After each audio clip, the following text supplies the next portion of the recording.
Hello everyone, स्वागत है आप सभी प्यारे साथियों का बिहार एग्जाम्स वाला पर। उम्मीद आशा कि आप सभी लोग स्वस्थ मस्त और बिल्कुल ज़बरदस्त होंगे। सभी को नमस्कार है, राम राम, राधे राधे, सत श्री अकाल, आदाब, जय हिंद मेरे प्यारे दोस्तों। जो जैसा है सभी प्यारे दोस्तों नमस्कार, सभी को बहुत बहुत स्वागत है सभी बच्चों का। सबसे पहले तो मैं आप सभी को एक बात बता दूं, आज जो हम टॉपिक लेकर के आए हैं उस टॉपिक का सिर्फ और सिर्फ एक ये मतलब नहीं है। कई बच्चों को लग रहा है कि यहाँ पर ऐसा लिखा हुआ है थंबनेल पे कि क्या बिहार श्रीलंका की तरह आर्थिक स्थितियों से जूझने वाला है, क्या बिहार जो है वो श्रीलंका जैसी स्थितियों में आने वाला है। इसके कई मायने हैं। अब आप समझने की कोशिश कीजिए और सोचने की थोड़ी कोशिश कीजिए। अगर मैं बिहार की बात करता हूँ तो जब आज़ादी के बाद अगर मैं बात करूँ बिहार राज्य की, तो बिहार राज्य का जो फॉर्मेशन हुआ मेरे प्यारे दोस्तों, तो कहीं ना कहीं वहाँ पर एक चीज़ आपको देखने को मिलेगी कि जो फॉर्मेशन हुआ, फॉर्मेशन के बाद में जिस स्थिति में बिहार था, क्योंकि बिहार आपको पता है कि सदैव से हमेशा एक राजनीतिक स्तर पर, एक आर्थिक स्तर पर और साथ ही साथ में अपनी संपन्नता के लिए सदैव कहीं ना कहीं आगे रहा है। क्योंकि ये वही बिहार है मेरे प्यारे दोस्त जहाँ से 4 बहुत बड़े राजा हुए प्राचीन इतिहास में। चाहे मैं वो समुद्रगुप्त की बात करूं, चाहे मैं वो अशोक की बात करूं, चाहे मैं वो चंद्रगुप्त मौर्य की बात करूं, आप सभी प्यारे दोस्त जानते हैं। तो आज की जो हम लोगों की चर्चा है मेरे प्यारे दोस्त, पायल जी, आपके अच्छा लगने से सब कुछ नहीं होता है। अच्छा और बुरा ये कोई खाना खाने की चीज़ नहीं है बेटा, है ना, कि मुझे ये अच्छा नहीं लगता तो मैं ये नहीं खाऊंगा। जो वास्तविकता है उस वास्तविकता से आपको सिर्फ मैं रूबरू करा रहा हूँ। आपको उसमें अच्छा और बुरा की कोई बात ही नहीं है, ठीक है। तो हम वास्तविकता के ऊपर काम करने चल रहे हैं। आप देखिए ना, जितने प्यारे साथी हैं, आपको क्या लग रहा है कि जो हाल ही फिलहाल में अभी हादसा हुआ, अगर मैं बात करूं जो भागलपुर का ब्रिज गिरा, जो भागलपुर में जो गंगा नदी के ऊपर बना हुआ ब्रिज गिरा है, उसके बारे में आपको क्या लगता है? जो ब्रिज गिरा है बाबू, उसके बारे में आपको क्या लगता है? अच्छा और बुरा से क्या मतलब है? हम यहाँ पर अच्छा और बुरा किसी का करने थोड़ी ना आए हैं। क्यों? अच्छा और बुरा करने थोड़ी ना आए हैं भाई। मेरा अच्छा करने से अच्छा भी नहीं हो जाएगा और मेरे बुरा करने से बुरा भी नहीं हो जाएगा। ये सब कहीं ना कहीं राजनीतिक स्थितियों के चलते, और आप भी जानते हैं, इतिहास गवाह है कि बिहार हमारा ये वही राज्य है मेरे प्यारे दोस्त। आप सोचिए ना, थोड़ा सा क्यों नहीं सोचते हैं? यही समस्या है कि आप सोचना नहीं चाहते हैं। आपको लगता है ये तो बहुत गलत लिखा है, बुरा हो गया मेरे साथ। अरे भाई, बुरा क्यों हो गया? आप सोचिए ना, बिहार आज़ादी के बाद संपन्न राज्यों में से एक हुआ करता था और इसकी स्थिति लगातार गिरती चली जा रही है। इसकी जो कंडीशन है वो गिरती चली जा रही है। चाहे आप पॉवर्टी में ले लें, गरीबी में ले लें, बिहार राज्य की आज की अगर मैं कंडीशन बात करूं, मोर देन 52% से ज़्यादा लोग बीपीएल कार्ड धारक हैं, बिलो द पॉवर्टी लाइन है, गरीबी रेखा से नीचे आते हैं। अगर वहीं मैं बात करूं, लगभग 78% ऐसे घर हैं जहां पर आज भी प्राचीन प्रकार से जो भोजन पकाया जाता था वही प्रणाली चल रही है, गैस सिलेंडर तक नहीं है। तो इसका मतलब ये थोड़ी ना है कि आप हमें क्यों बता रहे हैं। मैं सिर्फ ये बताने की कोशिश कर रहा हूँ कि जो स्थिति है वो कहीं ना कहीं उचित नहीं है, जिससे कि आने वाले समय में हमें और आपको आर्थिक स्थितियों का सामना करना पड़ सकता है। आर्थिक स्थिति का सामना करना पड़ेगा। आप अगर आज नहीं जानेंगे तो आने वाले समय में आर्थिक स्थिति तो आप ही को जूझना है। उस आर्थिक स्थिति से आप ही को आगे चलना है। अगर उस स्थिति को आप नहीं मेंटेन कर पाएंगे तो कहीं ना कहीं आपको समस्या आ सकती है। अच्छा, आप देखिए ना, लगातार गरीबी रेखा की तो बात की बात है। अब मैं लिटरेसी पे बात करता हूँ, साक्षरता पर बात करता हूँ। साक्षरता पर साक्षरता में बिहार जो है वो सबसे निचले पायदान पर आता है। यहाँ की साक्षरता सिर्फ 61.8% है। मतलब अगर कहा जाए सबसे कम साक्षरता दर जो है, सबसे कम लिटरेसी रेट जो है, जो साक्षरता दर है पूरे भारत में, वो बिहार राज्य की साक्षरता दर है जो सबसे कम है। लगातार आपने देखा मेरे प्यारे साथियों, हमारा बिहार जो है हर वर्ष, आपको क्या लगता है, हर वर्ष जो फ्लड आता है, जो बाढ़ आता है, आपको क्या लगता है इसके लिए आप जिम्मेदार हैं? अगर आपको लगता है कि आप जिम्मेदार हैं तो आप कार्य क्यों नहीं कर रहे हैं? अगर आपको महसूस होता है कि हर वर्ष बाढ़ आती है, ये तो सत्यता है, इसमें तो कोई गलत बात नहीं है, तो बाढ़ आती है तो क्या आप इसके लिए जिम्मेदार हैं? अगर हैं तो आप इसके लिए कार्य क्यों नहीं कर रहे हैं? इसके लिए हमारा कहीं ना कहीं जो डेवलपमेंट का पार्ट है, जो विकास का पार्ट है, और विकास डेवलपमेंट कैसे होता है? डेवलपमेंट कौन करती है? सरकारें ही तो करती हैं डेवलपमेंट। डेवलपमेंट कौन करती है? सरकार, गवर्नमेंट करती है। या तो गवर्नमेंट ऑफ इंडिया करे, या तो मेरे प्यारे दोस्तों आपकी राज्य सरकार करे। राज्य सरकार ने देखो ये पुल बनाया था, ये 4 बार गिर चुका है। ये तो कहो गिर ही गया तो ज़्यादा अच्छा रहा, नहीं तो पता चला कि बहुत ज़्यादा दिक्कतें हो जाती, पता चला चलने लगता तब गिरता तो और समस्या आती। तो कहीं ना कहीं इन सारी समस्याओं से आप सभी को, एक कहते नहीं है कि आपको सारी चीज़ें पता होनी चाहिए जो बेहतर हो सकती हैं किसी भी चीज़ के लिए। क्या हो सकती हैं? बेहतर हो सकती हैं किसी भी चीज़ के लिए। इस बात को जरूर याद रखें। क्लियर है? अब देखो यहां पर हम एक चीज़ और समझेंगे। वो चीज़ क्या है मेरे दोस्तों, कि आप जितने भी सॉरी बाढ़ अगर आ रही है तो उसके लिए आपको क्या बनाना है? ड्रेनेज सिस्टम बनाने हैं। भाई जल निकासी के लिए ड्रेनेज बनाने हैं। जो जल निकासी है, भाई अगर जल आ रहा है तो उसकी निकासी हो जाए, वो सही स्थान पर पहुंच जाए, बस।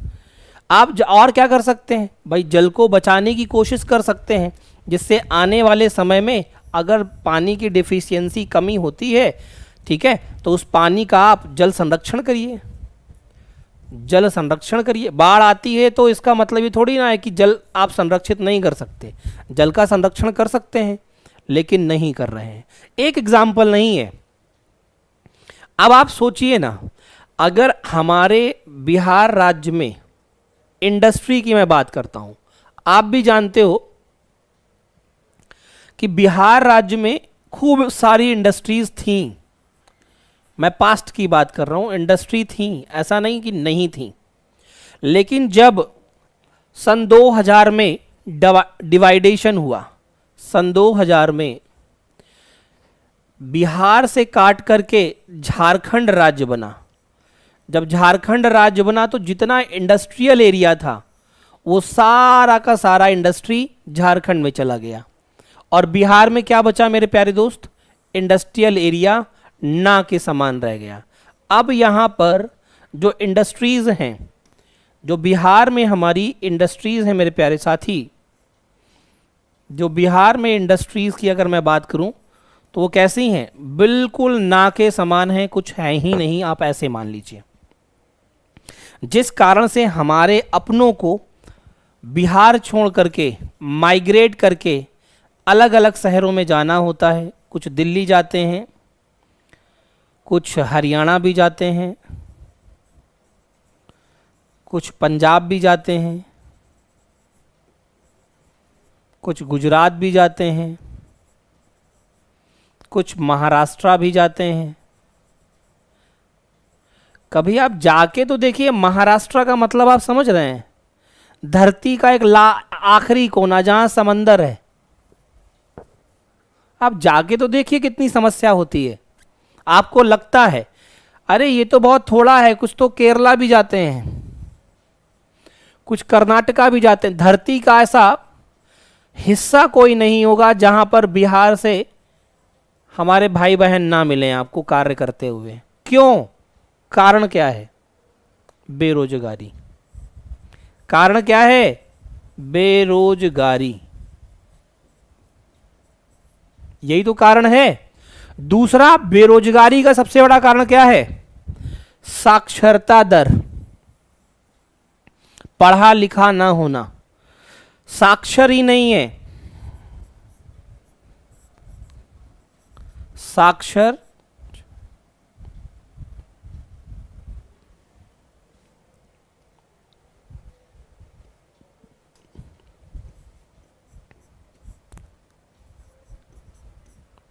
साक्षरता नहीं है। अब जब यही नहीं है तो बेरोजगारी तो रहेगी, रोजगार तो मिलेगा नहीं। अब जब रोजगार नहीं मिलेगा तो आप समझदार हैं कि कहीं ना कहीं समस्या आएगी, और यही वो सारी समस्याएं हैं। आप किसी भी राज्य से तुलना कर लीजिए, आप बिहार की तुलना किसी भी राज्य से कर लीजिए। सबसे पहले तो तुलना नहीं करनी चाहिए, लेकिन आप कर लीजिए। अगर मैं बिहार की तुलना मणिपुर से करूं, जब बिहार बना उस टाइम पर, मणिपुर आज़ादी के बाद की अगर मैं बात करूं, तो जो स्थिति इसकी थी वही स्थिति इसकी थी। लेकिन आज मणिपुर 63% आगे चल रहा है आर्थिक स्थितियों में बिहार की तुलना में। मैं बिहार की तुलना अपने उड़ीसा से करता हूं।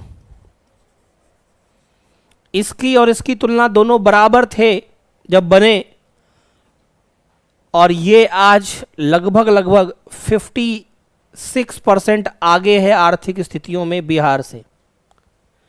तो अपना बिहार ही क्यों पीछे है? इसका सबसे बड़ा कारण है पॉलिटिकल सिस्टम हमारा सही नहीं है। पॉलिटिकल सिस्टम हमारा सही नहीं है, ये बिल्कुल सत्य है। हम हमेशा सिर्फ कोशिश करते रहते हैं, क्या कोशिश करते रहते साथियों, कि हमारा काम बन जाए, बाकी बात की बातें हैं। तो ये कई सारे वो कारण हैं। आपको मैं बताऊं, बिहार में जो बाढ़ की स्थिति है ये अंग्रेजों के टाइम से है, ब्रिटिशर्स के समय से है, और इस वजह से ब्रिटिशर्स को जो रेवेन्यू जनरेट होता था उसमें भी फ्लक्चुएशंस आते थे, क्योंकि बाढ़ आएगी, खेती नहीं होगी, फसल नहीं होगी, खेत डूब जाएंगे। जब डूब जाएंगे तो ये लोग अंग्रेजों को लगान कहाँ से देंगे? तो अंग्रेज भी, उन्होंने भी कभी इस पर ध्यान नहीं दिया। हालांकि यहां से इतना जरूर किया कि बिहार के लोगों से जो टैक्सेस थे वो बाढ़ की स्थिति में कम टैक्सेस लिए जाते थे पर। तो वो कई सारे कारण हैं जिन कारणों के चलते आप ऐसे समझ सकते हैं कि कहीं ना कहीं समस्याएं हैं, कहीं ना कहीं समस्याएं हैं। ये वही बिहार है मेरे प्यारे दोस्त, जहाँ पर बहुत बड़े बड़े राजा महाराजा हुए, जिन्होंने बहुत बेहतर पॉइंट पर रखा। चाहे मैं वो चंद्रगुप्त मौर्य की बात करूं, चाहे मैं अशोक की बात करूं, चाहे मैं प्यारे दोस्त समुद्रगुप्त की बात करूं, चाहे मैं चंद्रगुप्त विक्रमादित्य की बात करूं, ये वो राजा हैं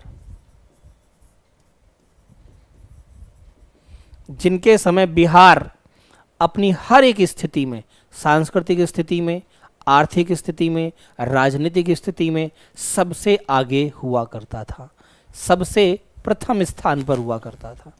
तो मुझे कई बार ये सोच के लगता है कि कहीं ना कहीं आज अगर आप देखेंगे, आज की तुलना करेंगे प्राचीन पाटलिपुत्र से, पटना ही तो पाटलिपुत्र है, यही तो मगध का हिस्सा है। अगर उससे तुलना करते हैं तो ये बहुत पीछे चल रहा है, ये देख करके बहुत पीछे है, बहुत पीछे चल रहा है। ये देख के कहीं ना कहीं मुझे अफसोस होता है बस, कि ऐसा बिल्कुल नहीं होना चाहिए। एग्जाम्पल ले लीजिए ना, अगर रोजगार भी आ रहा है, अब बिहार एसएससी सीजीएल को ले लीजिए आप।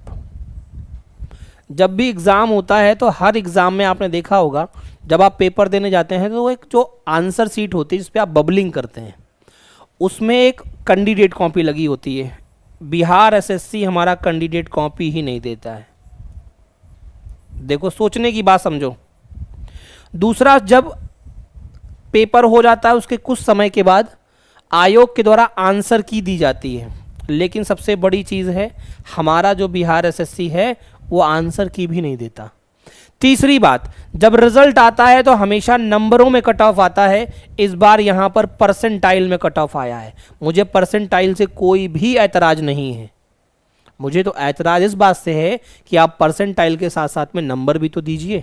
नंबर क्यों नहीं दिया आपने बच्चों के? तो पारदर्शिता के ऊपर भी कहीं ना कहीं सवाल है। तो ये बहुत सारे वो कारण हैं जिनसे हमारा प्यारा बिहार पीछे घसीटता जा रहा है, पीछे होता जा रहा है। तो बस इतनी सी थोड़ी जानकारी थी। बस मेरा इतना कहना है कि आर्थिक स्थितियां खराब हो सकती हैं, इस बात को जरूर याद रखें। अब आप एक यहां पर और पॉइंट ले सकते हैं पर कैपिटा इनकम का। पर कैपिटा इनकम समझते हैं? पर कैपिटा इनकम का इसे कहते हैं प्रति व्यक्ति आय। क्या कहते हैं? प्रति व्यक्ति आय।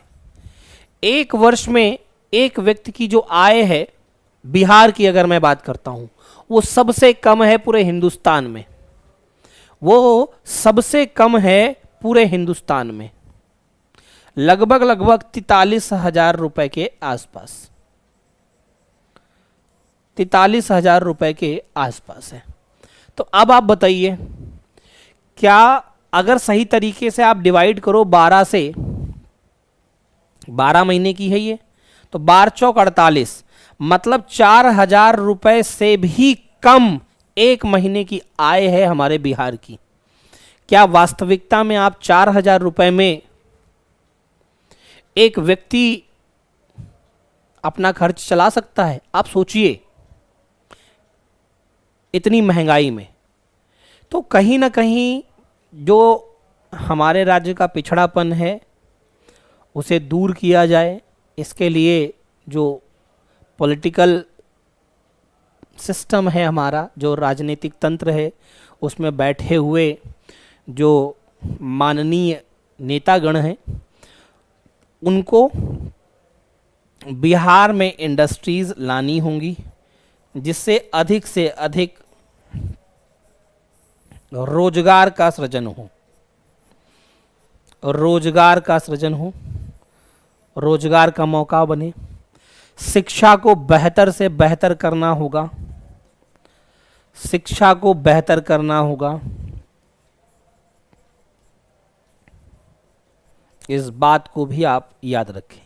क्या करना होगा? शिक्षा को बेहतर करना होगा। ठीक है, बाकी यही सारी चीज़ें हैं जिसके कारण से आने वाली समय में स्थितियां खराब और हो सकती हैं। इस बात को जरूर गौर करें। ठीक है, बाकी की मुलाकात हम लोग करते रहेंगे। आप सभी प्यारे साथी अगर मुझसे पढ़ना चाहते हैं तो डेली आप मेरा क्लास कर सकते हैं, जिसमें जीके जीएस का शानदार क्लास रहेगा।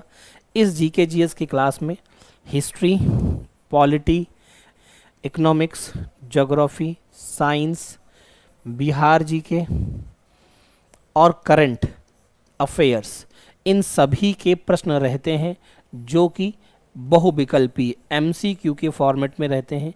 डेली शाम को 4 बजे आप मेरे साथ लाइव जुड़ सकते हैं, ओनली ऑन बिहार एग्जाम्स वाला के ऑफिशियल यूट्यूब चैनल पर। तो जितने प्यारे दोस्त हैं, अगर आपको पढ़ना है तो मेरे साथ जुड़िए।